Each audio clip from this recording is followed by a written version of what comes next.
I find myself in a somewhat unique situation and was curious if anyone else has experienced something similar. I want to clarify that I am not the victim here. The victims in this situation are my husband, my children, and my parents, who are bearing the weight of my past mistakes, for which I am genuinely remorseful.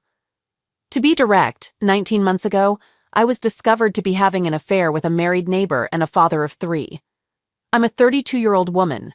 My husband is 39, and the neighbor in question, whom I'll call Steve for privacy, was 27 at the time.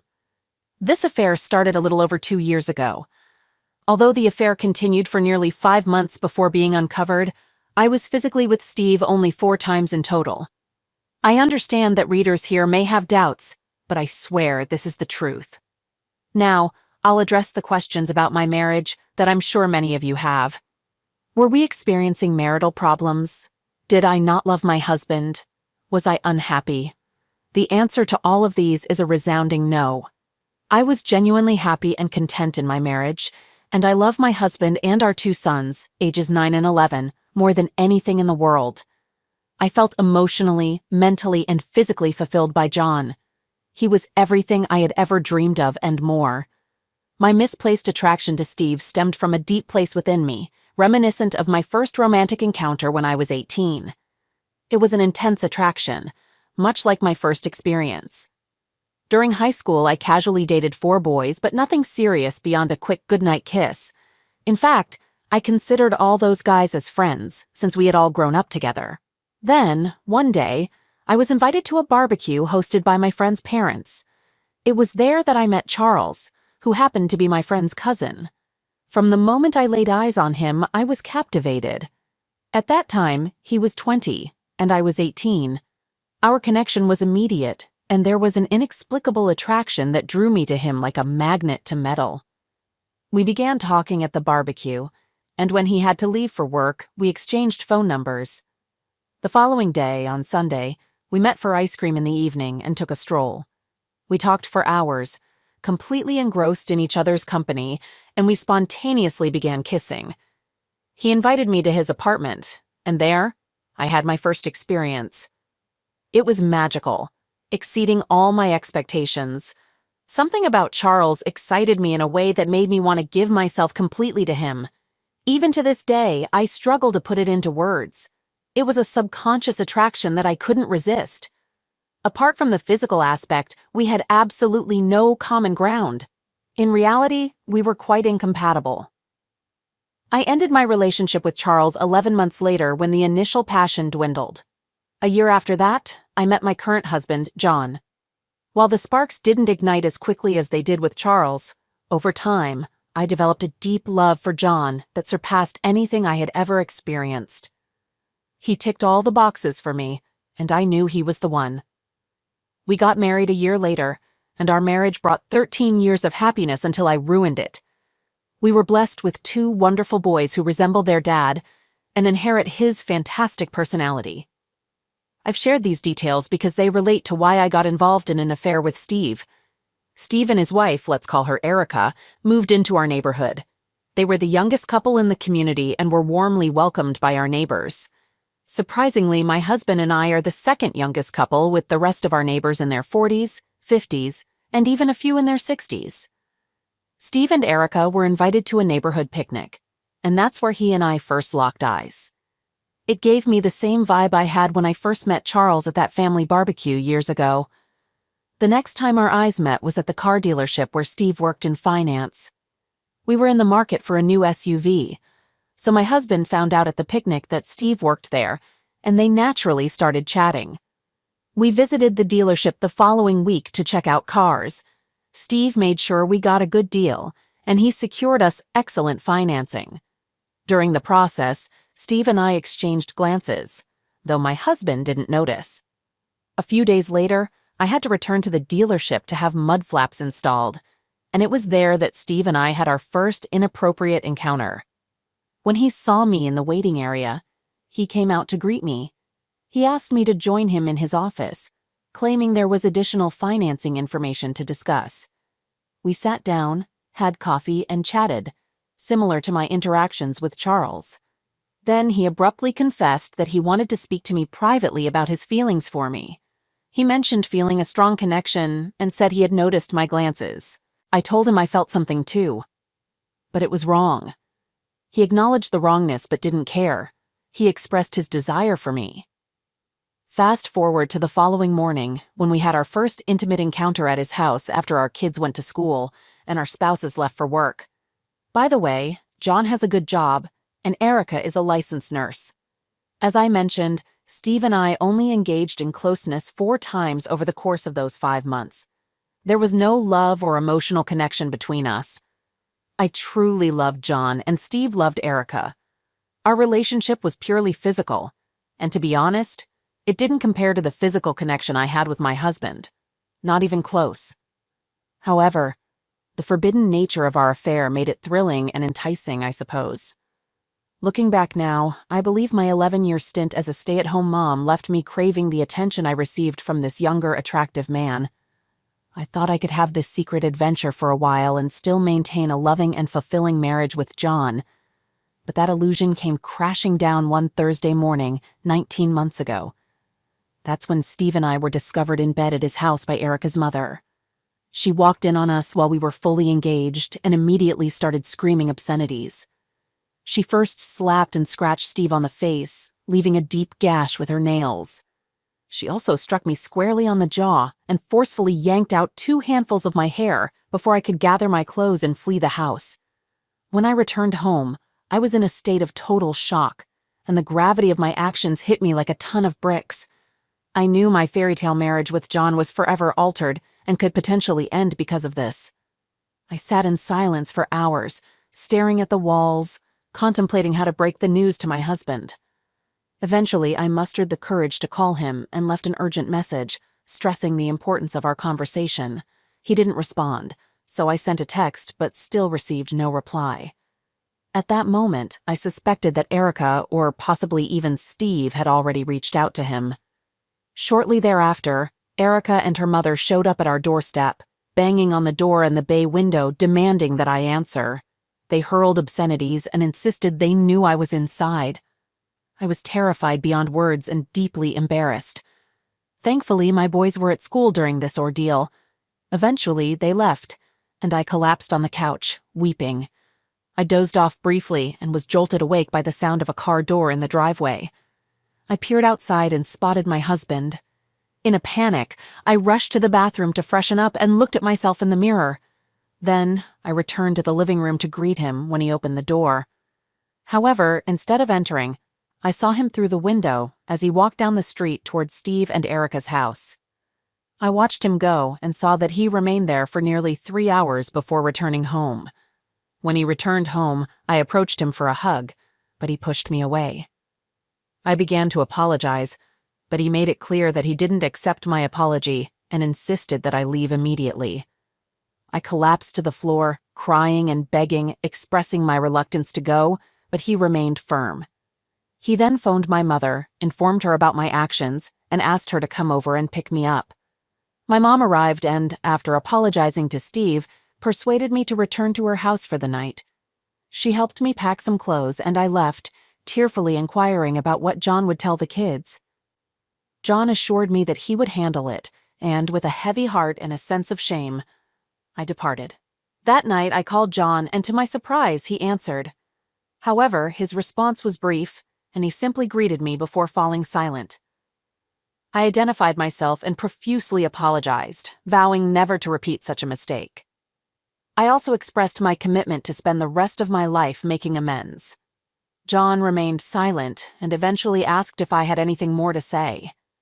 I replied negatively and asked about his feelings. He responded with, "You know what I'm feeling." And I burst into tears. He then conveyed his desire for me to stay at my parents' house for a couple of weeks before returning home.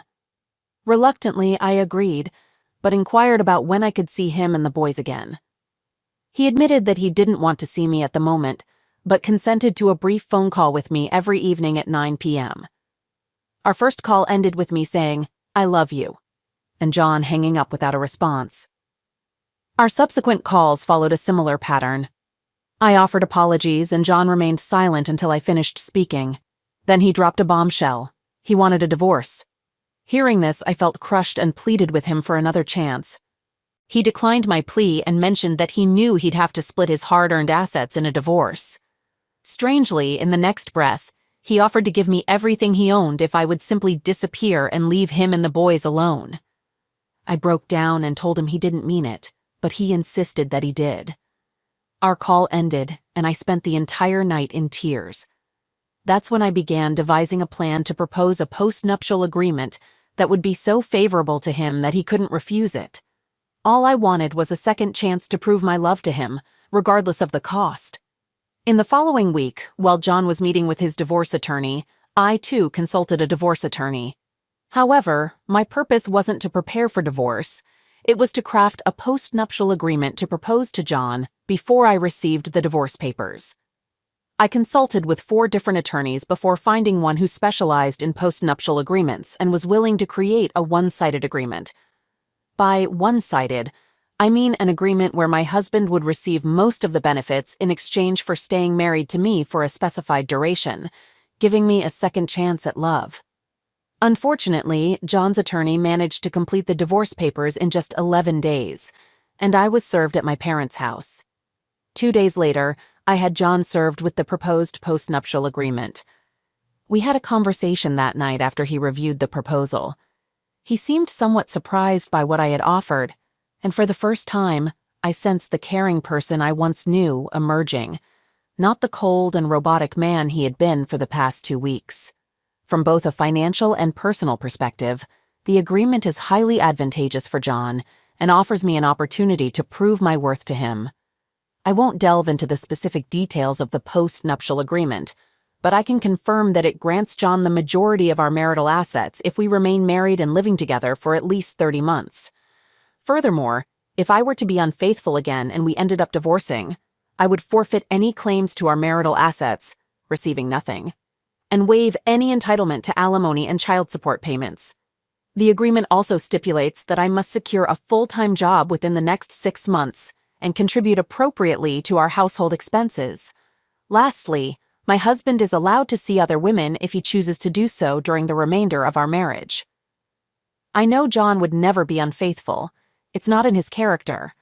However, I wanted to show him that I love him enough to offer him this option.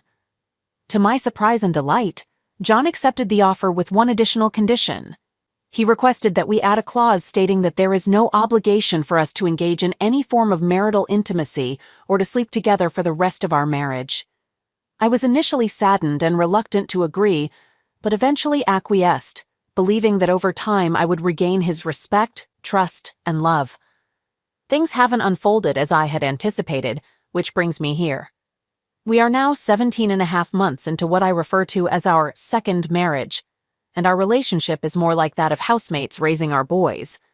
Don't get me wrong, I'm grateful every day for the second chance I've been given. However, our current situation doesn't quite fit the definition of a traditional marriage. It feels more like 2 divorced individuals cohabiting. Since my affair, John has completely withdrawn any signs of affection from me, not even a simple kiss or hug. There have been times when I've managed to sneak in a hug or kiss before he pushes me away, but it's clear he's uncomfortable with it, so I don't attempt it often. In addition, he insists on monthly at-home STD testing. Furthermore, since the affair, John refuses to be seen with me in public, even at family gatherings. When it's my turn to attend our boys' games, he shows up but avoids sitting with me. Instead, he mingles with other fathers on the sidelines as if I don't exist.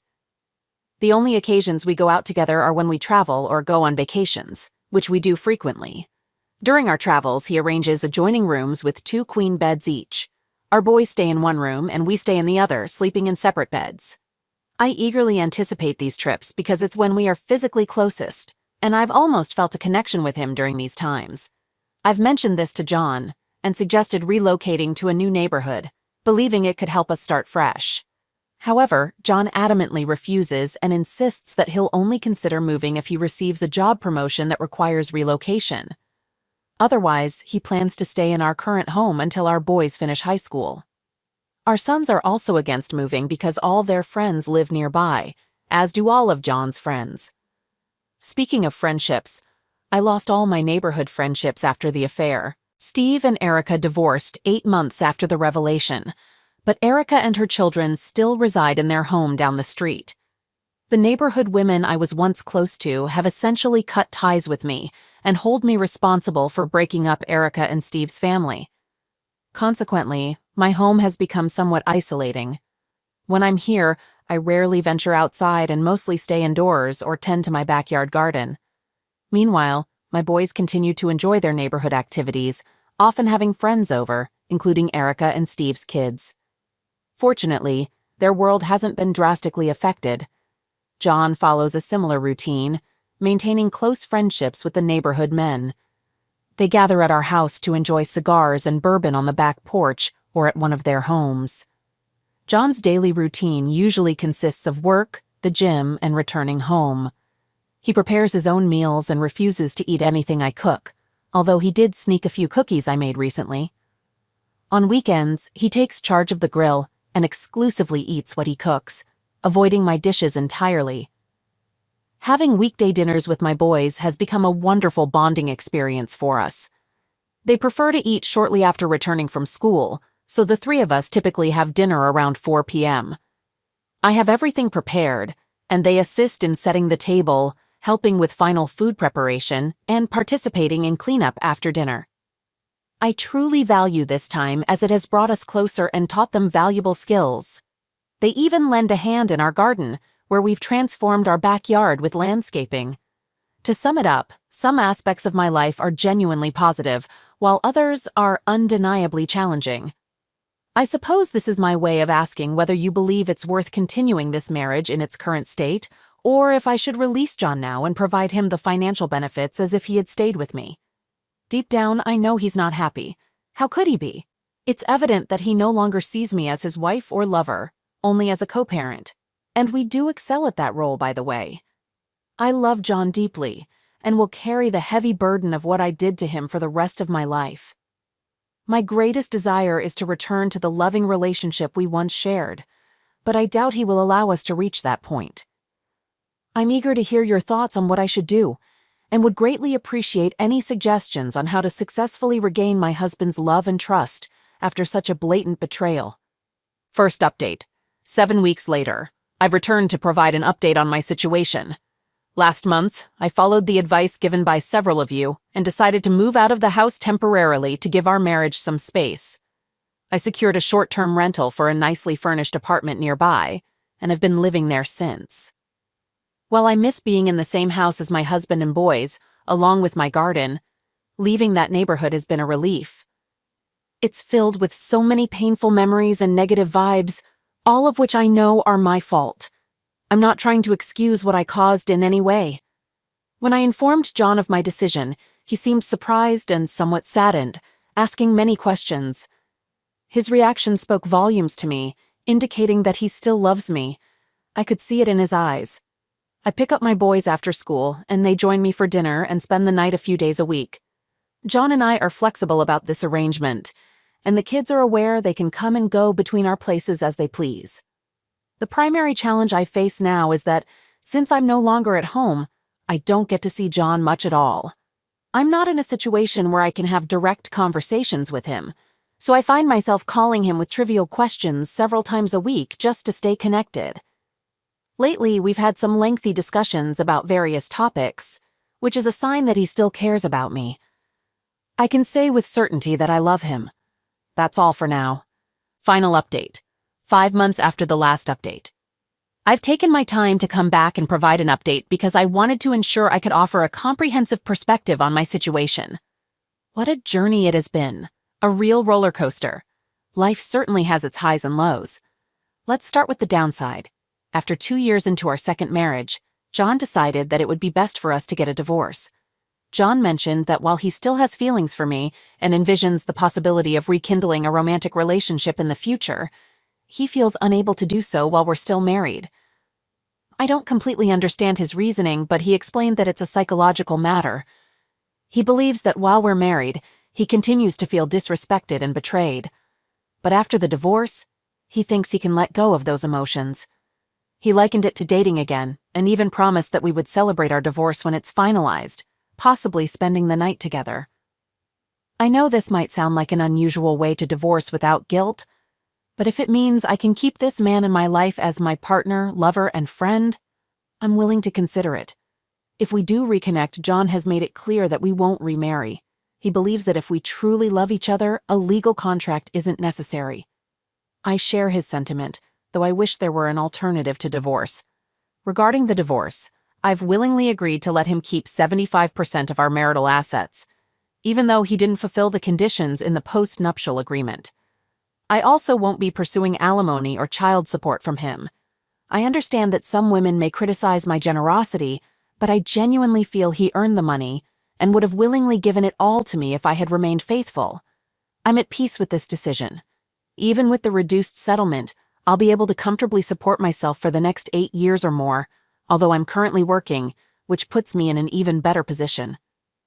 In closing, I want to express my gratitude to those who provided responses.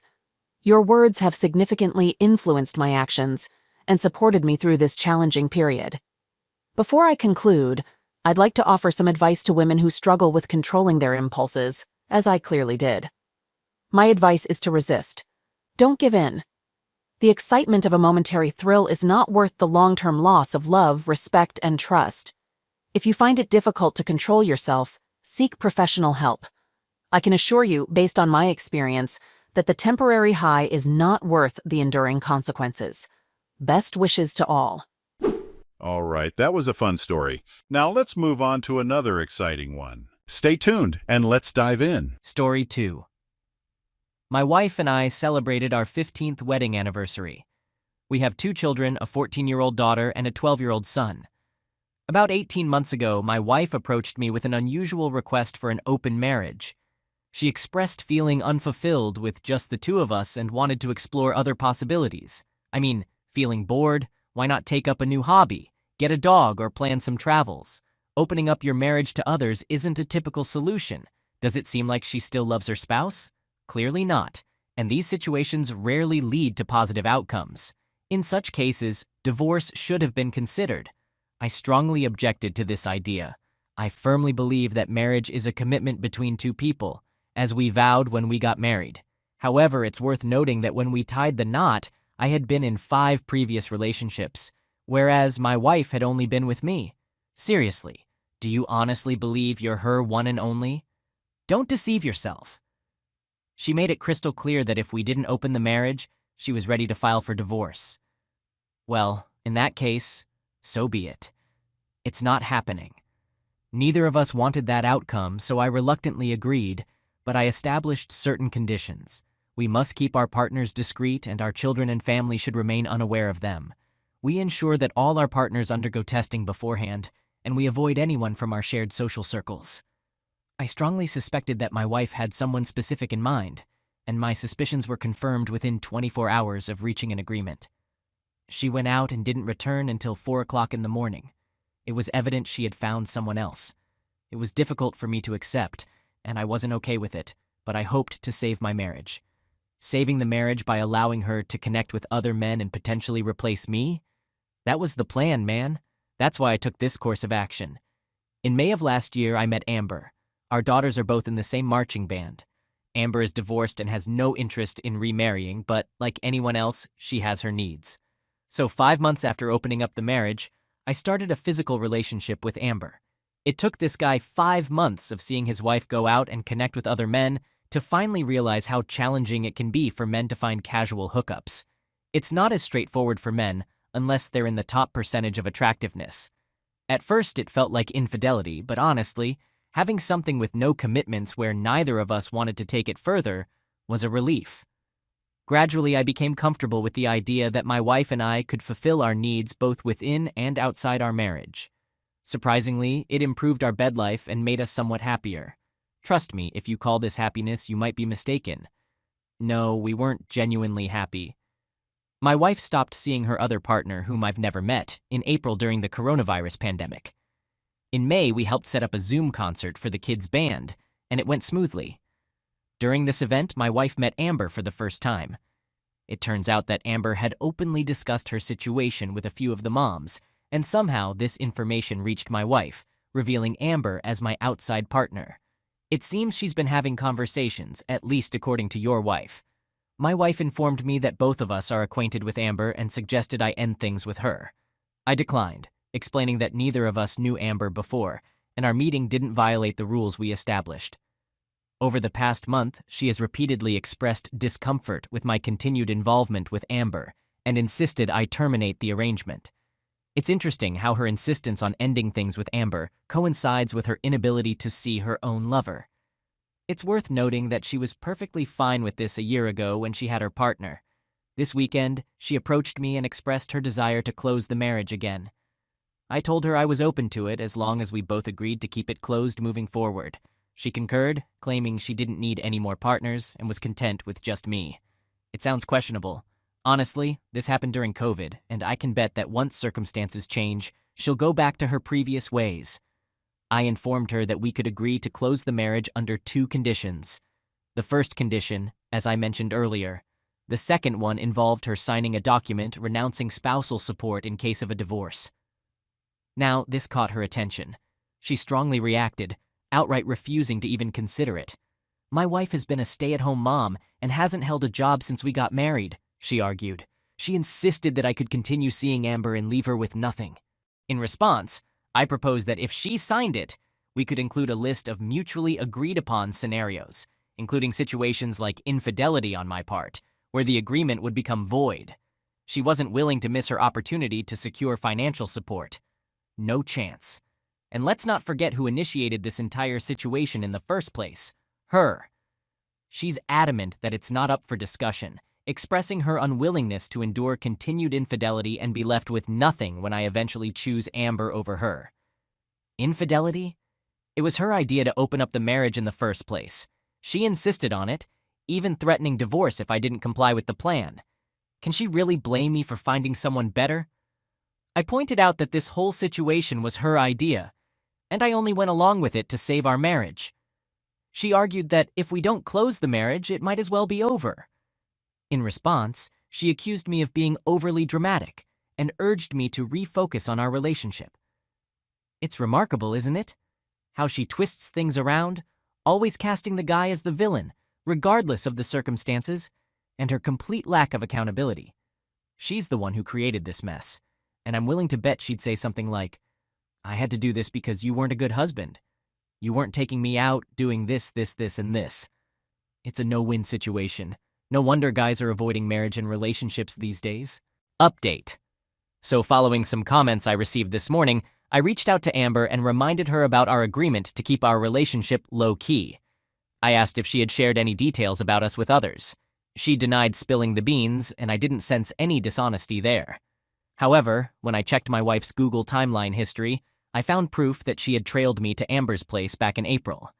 She intentionally followed me and introduced herself to Amber, likely aiming to stir up trouble. Initially, I thought she genuinely wanted to connect with other band parents, but it seems her real motive was to create chaos. Now I'm unsure about my next steps. In other words, she tracked down Amber, introduced herself, and now she can claim she knows her, saying we agreed not to get involved with people we know, which is causing problems, as he mentions. Update. Initially, my wife proposed an open marriage, which I was against, but eventually agreed to. Within just 24 hours, she found a partner, although they broke up a few months later. She tracked my activities, introduced herself to my partner, and tried to pressure me into ending the relationship. When that tactic didn't work, she demanded we close the marriage once more. I laid out some conditions, which she wasn't willing to accept. Now, let's delve into the past month, which has been quite challenging. During this time, I confronted my wife about her stalking behavior. Initially, she denied it, but I presented evidence from her location history. Her initial reaction is typically to deny things. She has a tendency to be untruthful. She attempted to deflect blame, accusing me of invading her privacy, but I didn't buy into that. It's interesting how she tries to twist things and make it seem like it's the guy's fault. How about the fact that she didn't respect his privacy, or the vows they made 15 years ago?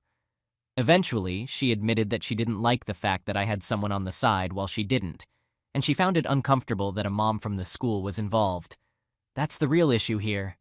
She couldn't have her guy, so she didn't want this guy to have someone either. We reached an agreement. I would end my relationship with Amber, and in return, she would agree to counseling, permanently close the marriage, and start looking for a job to contribute to our household expenses. That was the line she crossed, and I couldn't accept it. I discussed the idea of her getting a job, and she replied that she's a stay-at-home mom. I explained that it's something we can revisit once the COVID situation improves. When things return to normal, it's not feasible for her to continue as a stay-at-home mom, especially with two teenagers, aged 15 and 14, who don't require that level of attention. We attended a few therapy sessions, and at first, things appeared to be progressing positively. During these sessions, the therapist probed my wife about her reasons for following me, and she also sought my perspective. The therapist delved into why she felt the need to seek relationships outside of our marriage and why she had the address. Essentially, she was addressing the very concerns that had been troubling me. However, the situation took a turn for the worse, similar to how our marriage had been deteriorating over the past year and a half. Eventually, my wife admitted that her outside partner was someone from her past, a high school boyfriend. There it was, confirmation that she had rekindled a connection with her ex, someone I suspected she might have had a history with even back in high school. They had broken up before anything had happened between them, but then they had reconnected. This revelation came with the admission that she had regretted not pursuing a more intimate relationship with him during their high school years and now wanted to fulfill that desire. I was furious. I pointed out that if her concern was that my choice of a mom from our kids' school was too close to home, her choice of a married ex-boyfriend was entirely unacceptable. This is where she might attempt to twist the narrative and paint me as the villain. I expressed my anger by telling her I needed space and checked into a hotel to cool off because I didn't want my children to witness me in such a state. I stayed at the hotel for a few days and then decided to return home and address the remaining issues in our marriage. Upon returning home, I noticed that my 14-year-old daughter was unusually distant and indifferent towards me. Her attitude was particularly dismissive. When I asked what might be bothering her, she unleashed her frustration, accusing me of cheating on her mom with another mom figure. This is a classic example of how a person can steer the narrative in a certain direction. She had gone back home and conveyed a skewed version of events to the kids, making it seem like I was the one at fault. I pressed her to reveal the source of this information, and initially she refused to disclose it, claiming it didn't matter. However, she eventually admitted that her mother had informed her that I was staying at my girlfriend's house. After taking a moment to collect my thoughts, I mentally counted to 10, reassured her that it wasn't true, and showed her the hotel receipt on my phone.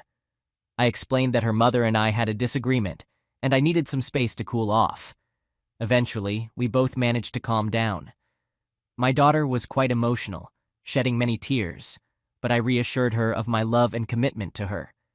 It's crucial to take care of your children and provide them with reassurance in such situations. I did my best to maintain my composure, even though I was seething with anger inside. It's essential to keep your cool in these circumstances, guys. If you lose your cool, your kids might get upset too.